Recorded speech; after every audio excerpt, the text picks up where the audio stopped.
안녕하세요. 동네에서 철물점을 운영하고 있는 50대 남성입니다. 제가 상상하지도 못한 드라마 같은 일이 일어났지만 정작 주위 사람들에게는 말하기 어려워 여기에 이렇게 글을 쓰게 되었어요. 저희 가족은 어머니와 아버지, 그리고 저와 남동생, 이렇게 넷입니다. 항상 어머니와 아버지는 맞벌이를 하시느라 집에 늦게 들어오셨고 전 4살 차이 나는 동생을 보살피면서 살아왔습니다. 집에 돈이 많은 편도 아니었지만 돈이 없는 편도 아닌 그냥 지극히 평범한 가정에서 살아왔습니다. 하지만 대학교 등록금이라는 큰 돈은 어머니와 아버지께 부담이 되었죠. 저는 그런 부담을 드리기 싫어서 저는 대학을 나오지 않고 바로 사회에 뛰어들었습니다. 기계와 관련된 중소기업에 들어가서 동생만큼이라도 무조건 원하는 대학교를 보내자라는 마음으로 어머니와 아버지가 모으시는 돈에 조금씩 보태면서 살아왔습니다. 그 결과 남동생은 변호사가 하고 싶다면서 법학과에 진학을 하게 되었고 아주 자랑스럽고 멋진 변호사가 되었습니다. 돈 때문에 대학교를 못 간 것이 조금은 후회가 되었지만 그냥 동생에게 대리만족을 느끼면서 살아왔습니다. 그렇게 일상을 반복하던 도중 TV 프로그램에 낚시 관련한 프로그램이 나오길래 그걸 보게 되었고 제게 그날부터 낚시는 취미가 되어버렸어요. 30대였지만 그때부터 낚시를 즐겨 했어요. 바다나 강을 많이 찾아다녔습니다. 낮에는 워낙 사람이 많다 보니 쉬는 날 새벽에 바다로 향했죠. 사람이 없을 줄 알았지만 저와 비슷하게 생각하는 사람들도 몇몇 있었습니다. 도착한 바다에는 저랑 나이가 비슷해 보이는 남자 한 명과 제 자리에서 왼쪽으로 조금 떨어져 낚시하고 있는 여자가 있었습니다. 그렇게 한두 시간을 물고기의 입질을 기대하면서 낚시를 계속하고 있던 중에 왼쪽에 있던 여자가 물고기를 잡았습니다. 그런데 물고기가 내는 힘에 비해 그 여성분이 휘청거리고 있더라고요. 당장 도와주지 않으면 바다로 빠질 것 같다는 생각이 들었고 위험을 감지한 저는 그냥 차라리 도와주지 않고 후회하지 말고 도와주고 욕을 먹겠다는 생각으로 그 여성분을 도와줬고 말 그대로 정말 월척을 건져냈습니다. 도와주셔서 정말 감사해요. 안 그래도 사람이 없어서 큰일 나면 어떡하나 했는데 감사합니다. 혹시 다음 주에도 나오시면 저랑 같이 제 낚시용품 매장 가서 물건들 좀 보실래요? 뭐 필요한 거 있으시면 제가 드릴게요. 알고 보니 그 여성분은 낚시용품 매장의 사장이었습니다. 낚시하는 여자를 보기가 굉장히 드문데 되게 신기한 일이라고 생각했죠. 그 일을 기점으로 여성분과 인연이 닿았고 결혼을 해서 아내가 되었습니다.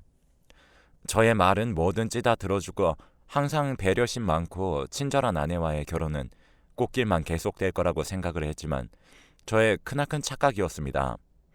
결혼을 하기 전에 서로의 가족들이 모여서 상견례를 하는 자리에서 별로 수줍음이 없던 아내가 제 동생 앞에서 이상하게 수줍어하는 것을 보고 그냥 제 동생을 처음 봐서 낯을 가리는 거겠지라고 생각했어요. 그렇게 결혼 생활이 시작되었고 명절이 되었습니다. 그런데 저희 부모님 댁에 가는 날이면 아내가 항상 화장을 진하게 하더라고요. 평소에 화장을 잘 하지 않는 아내가 무슨 바람이 불었길래 왜 화장을 하는지 저는 궁금했습니다. 여보, 명절인데 뭐 누구한테 잘 보일 사람 있어? 화장은 왜 하고 가는 거야? 아내는 저에게 평소에 화장을 잘 안 하고 다니니까 이렇게 초췌한 얼굴로 어머님이랑 아버님 뵙기는 좀 그렇잖아. 명절인데. 그러니까 조금이라도 예뻐 보이고 생기 있게 보이려고 화장하는 거야. 라고 대답했습니다. 아내의 말이 맞다고 생각을 했던 저는 그냥 아무렇지 않게 넘겼습니다. 그런데 곰곰이 생각을 해보니 상견례를 할 때도 화장을 그렇게 하던 사람이 아니었고 신혼여행을 갔다 온 후에 어머니와 아버지의 댁에 방문했을 때도 화장을 하지 않았던 아내였습니다. 하지만 아내가 하고 싶어하는 화장에 뭐라고 그러는 것은 제가 너무 선을 넘는 것이란 생각이 들었기에 그냥 그러려니 지냈습니다. 명절에 다 같이 모여서 이야기도 하면서 놀고 있던 중 저는 아내가 보이지 않아서 전화를 걸었습니다. 작은 방에서 아내의 휴대폰 벨소리가 울렸습니다. 작은 방에 들어가 보니 저의 동생과 단둘이 이야기를 하고 있더라고요. 무슨 일이냐고 물어보는 제 말에 동생은 눈도 마주치지 않고 급히 거실로 나가고, 아내는 도련님한테 용돈 좀 드리고 소개팅할 생각 없냐고 물어봤어 라고 이야기를 하더라고요. 그런데 아내는 아무렇지 않게 이야기를 하는데 동생의 태도는 이상하게 느껴졌어요. 그래서 저는 동생에게 다가가서 말을 걸었습니다. 야, 최영호, 너 뭐 나한테 서운한 거 있어? 아니면 나한테 뭐 숨기고 있는 거라도 있냐? 그러자 동생은 저에게 아무 일 없는데? 오늘 좀 머리도 아프고 컨디션도 안 좋아 라고 이야기를 했습니다. 변호사의 직업 특성상 매일 문서만 보고 읽는 직업이다 보니 정작 쉬는 날에도 제대로 쉬지 못하는 것이 보기 안쓰러웠어요. 그런 동생에게 어떻게 조금이라도 위로가 되었으면 좋겠다는 생각에 주말에 같이 사우나라도 가서 땀 쫙 뺄래? 라고 말을 했지만 동생은 그럴 시간에 사건이라도 하나 더 해결을 해야 한다며 거절을 했습니다. 동생이 저러다가 몸이 상할까 걱정이 되었어요. 저는 아내에게 주말에 우리 용호집 좀 가서 뭐 정리 안 된 거 있으면 정리 좀 해주고 반찬이나 이것저것 만들어서 가져다 주러 갈래? 용호가 워낙 기운이 없어서 삼계탕 같은 보양식도 저녁에 먹이고 오는 건 어떨까? 라고 이야기하자 천사 같은 아내는 흔쾌히 좋다고 이야기를 했습니다. 그렇게 약속된 주말이 되었고 아내와 함께 동생의 집으로 향했습니다. 역시나 쉬는 날인데도 불구하고 출근을 한 동생은 집에 없었습니다. 아내와 저는 반찬을 냉장고에 넣고 빨래와 설거지 등등 밀린 집안일들을 이것저것 해주며 집안을 청소해 주었습니다. 동생이 퇴근하는 시간에 맞춰서 삼계탕을 끓여주려고 하는 아내를 저도 두 팔 걷고 도와주었습니다. 그러던 중 오랜만에 집안일을 도와서 그랬던 것인지 칼에 손을 베어버렸습니다. 그렇게 피가 많이 났던 것은 아니었지만 아내는 곧바로 응급처치를 해야 한다고 놀래더라고요. 그런데 분명히 제가 알기로는 아내가 저희 동생 집을 오는 것은 이번이 처음인데 소독약과 밴드를 서랍에서 아주 능숙하게 꺼내는 것이었습니다. 상처가 따가웠던 터라 아내가 능숙하게 꺼내는 것에 대해 별 신경이 쓰이지 않았지만 음식을 다 만든 후에 갑자기 생각이 나서 동생을 기다리는 동안에 아내에게 물었어요. 어떻게 거기에 구급상자가 있는지 알았냐고요. 그러자 아내는 저에게 저번에 당신 출근했을 때 어머니가 갑자기 나 쉬는 날에 연락 오셔서 도련님 집에 잠깐 가서 청소랑 이것저것 좀 해주자고 말씀하셔서 어머니랑 같이 온 적 있었어. 이때부터 조금이라도 의심을 해야 했지만 하지 않은 저의 잘못이 컸을까요? 전 그렇구나 하고 또 넘어갔습니다. 아내의 말을 전적으로 다 믿었습니다. 제가 사랑하는 사람이니까요. 그러던 어느 날 저희 동생이 갑자기 출근길에 교통사고를 당하는 일이 생겼습니다. 그런데 교통사고가 조금은 크게 나는 바람에 응급수술로 모자라서 입원까지 해야 하는 상황이었죠. 소식을 들은 저와 아내는 병원에서 가까웠기에 바로 왔지만 부모님은 1시간 정도 걸리는 곳에 있었어요. 그래서 부모님이 병원을 오는 길에 동생의 집이 있기 때문에 부모님께 용호 그렇게 많이 다치지 않았으니까 걱정 크게 안 하셔도 돼요. 일단 아내랑 제가 용호 곁에 있을 테니까 어머니랑 아버지는 병원 오시는 길에 용호 집에 들려서 속옷이랑 여벌옷 좀 가져다 주세요. 라고 말씀을 드리자 어머니는 한동안 아무런 말씀이 없으시다가 갑자기 용호 집을 안 간 지 너무 오래돼서 기억이 안 나. 맨 처음에 집 구할 때 짐을 옮겨주러 간 게 마지막이었어. 그게 벌써 8년 전이네. 어딘지 주소랑 집 비밀번호 알려주면 다녀올게. 이렇게 말씀을 하셨습니다. 그런데 갑자기 아내가 저에게 했던 말이 떠올랐어요. 시간상으로 따지면 8년 전에 아내를 만나지 않았기 때문에 아내와 어머니는 같이 용호의 집으로 갈 수 없는 상황이었습니다. 그때부터 저는 아내가 저에게 거짓말을 했다는 사실을 눈치챘고 아내를 향한 의심이 점점 짙어지고 있었습니다. 동생의 형이자 남편인 저에게까지 거짓말을 치면서까지 도련님을 만날 이유가 뭐가 있나 궁금했지만 오히려 알게 되면 상처를 받을까봐 걱정이 앞섰던 저는 그냥 아내가 다음부터 거짓말을 안 하겠지 하며 아니란 생각으로 쭉 지내왔습니다. 그렇게 남동생 옆에서 누구보다 열심히 간호를 한 아내 덕분에 동생은 예상보다 일찍 퇴원을 하게 되었습니다. 그렇게 또 일상을 보내던 도중에 어머니와 아버지와 같이 여행을 가자고 제안을 했습니다. 아내도 같이 가면 좋을 것 같아서 아내에게 이야기를 했더니 내가 운영하는 용품장 운영 안 하면 할 사람이 없어. 알바생한테 맡기자니 알바생 쓸 돈도 없거든. 나는 괜찮으니까 어머님이랑 아버님이랑 조심히 다녀와. 낚시는 좋아하지만 여행은 그닥 좋아하지 않던 아내의 대답이 조금은 실망스러웠지만 아내의 말이 사실이기 때문에 그냥 아쉬운 대로 부모님과 같이 셋이서 여행을 갔습니다. 낚시를 하기 위해서 바다 쪽으로 숙소를 잡았고 여행을 가서도 낚시를 하며 좋은 시간을 보냈습니다. 예정대로 3박 4일 동안 여행을 다녀오려고 했었는데 어머니가 새로운 환경에 조금 불편해하셨고 얼른 집으로 가길 원하셨습니다. 일기예보를 보니 비도 계속 온다길래 차라리 그냥 집으로 가서 남은 돈으로 맛있는 걸 사 먹거나 돈을 더 모아서 또 여행을 가자는 생각으로 하룻밤만 자고 여행을 마쳤습니다. 어머니와 아버지를 집에 데려다 드리고 오랜만에 아내와 분위기를 좀 잡아보겠다고 와인과 케이크를 사서 집에 들어갔습니다.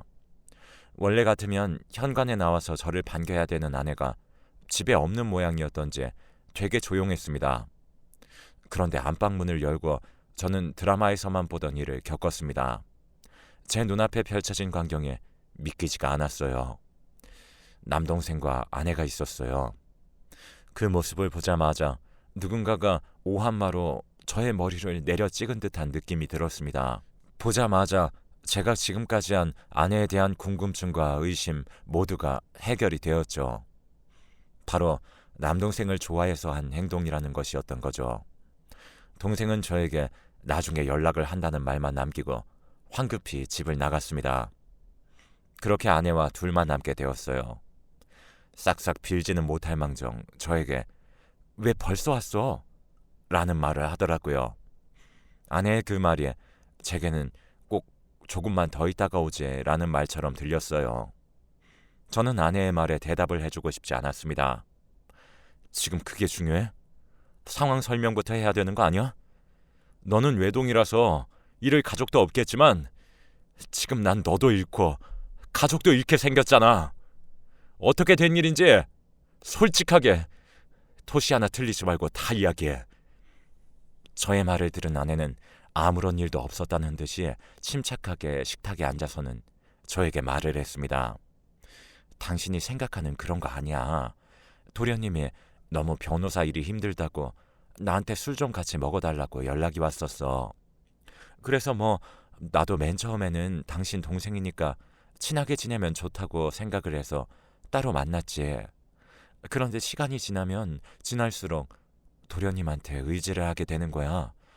솔직히 당신이랑 나랑 요 근래 제대로 마주보고 앉아서 밥 먹은 적 없잖아. 나도 여자고 나도 예쁨 받고 싶었어. 당신은 하나도 눈치 못 채고 그 부족함을 도련님이 채워줬어.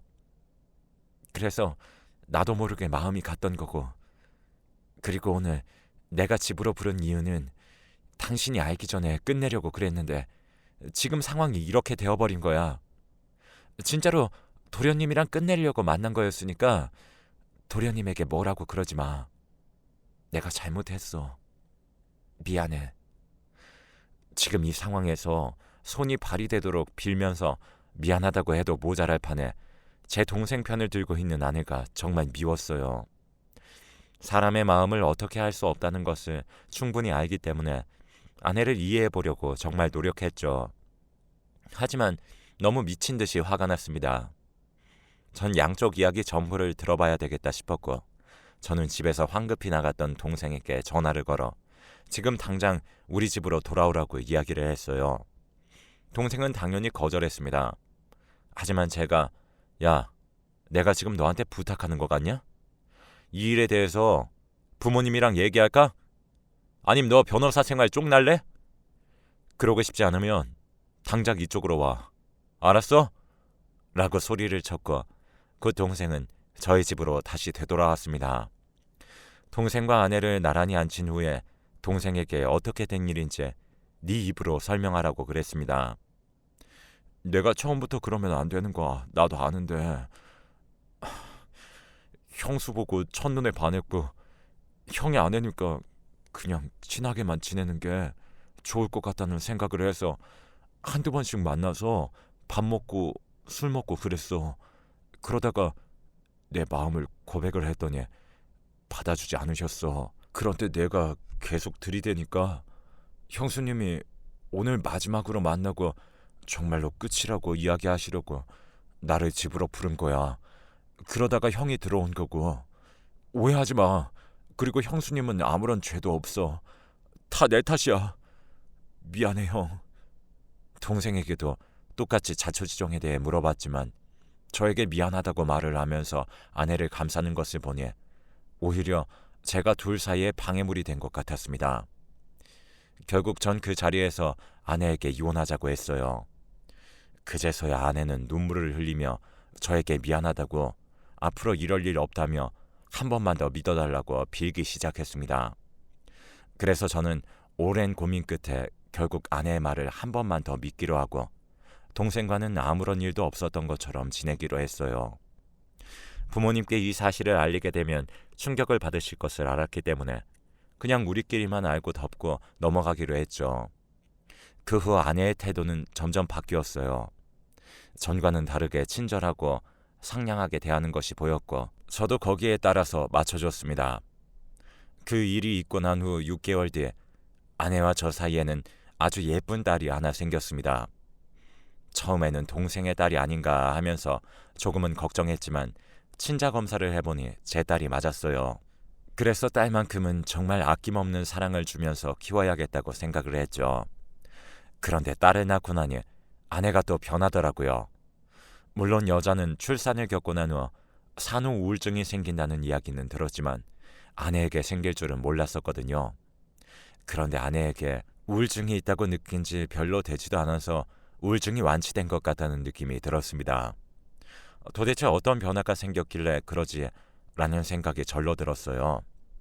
아내가 씻으러 간 사이에 혹시 하는 생각에 휴대폰을 몰래 봤습니다. 사실 친동생과 사랑하는 여자 사이에서 그런 일이 있었는데 아무리 덮고 지나간다고 하더라도 그 전부를 모두 다 잊고 산다는 것은 거짓말이겠죠. 아내의 휴대폰을 봤더니 아니나 다를까 설마 했었는데 제 동생과 대화를 주고받으며 애정 섞인 표현까지 섞여 있었습니다. 저는 그렇게 또 그들에게 속았고 아내가 씻고 나오자 아내에게 저는 화를 냈어요. 당신 돌았어? 당신이 내 동생이랑 그딴 짓을 했어도 내가 당신을 너무 사랑해서 미안하다는 당신 태도를 내가 마지막으로 믿고 넘어갔어. 그건 알아? 아무리 당신이랑 동생이 내게 머리 숙여 사과해도 그날 내가 봤던 장면이 정말 잊혀졌을 거라고 생각해? 나 이렇게는 못 살아. 계속 의심만 커져가는 나도 싫고 그리고 남편 동생과 붙어먹는 너도 이제 지긋지긋해. 당신이 내 동생이랑 어떤 짓거리를 하고 있는지 다 알고 있으니까 이혼해. 딸은 내가 키울 거고 당신에게 줄 위자료는 단 한 푼도 없어. 내가 모든 걸 걸고 넘어져서 이혼 소송을 걸까?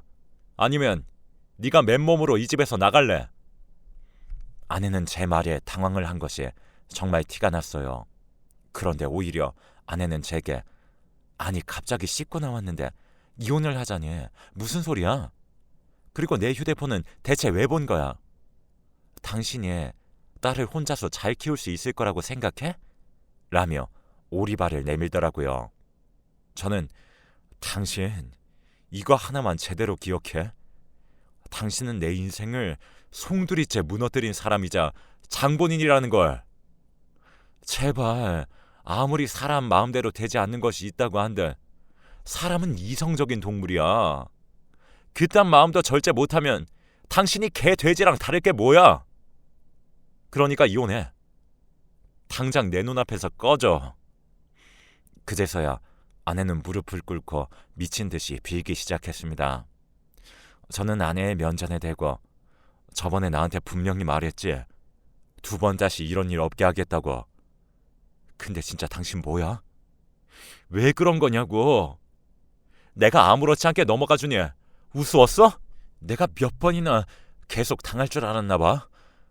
당신 같은 사람을 엄마로 둘 내 딸을 위해서라도 조용히 이혼하자. 양육비랑 위자료 다 준비해놔. 라고 매몰차게 말하고 집을 박차고 집을 나와 부모님 댁으로 향했어요. 전 부모님께 지금까지 일어난 모든 일들을 말했고 부모님은 주저앉아 우셨습니다. 저는 동생에게도 전화를 걸어 내 젊음을 포기하고 네 뒷바라지한 대가가 고작 이거냐? 너랑 나랑은 이제 앞으로 볼 일 없었으면 좋겠다. 너 인생 그렇게 살지 마. 내가 너 하나 위해서 얼마나 많은 것들을 포기하고 희생했는데 고작 이것뿐인 게 기가 찬다.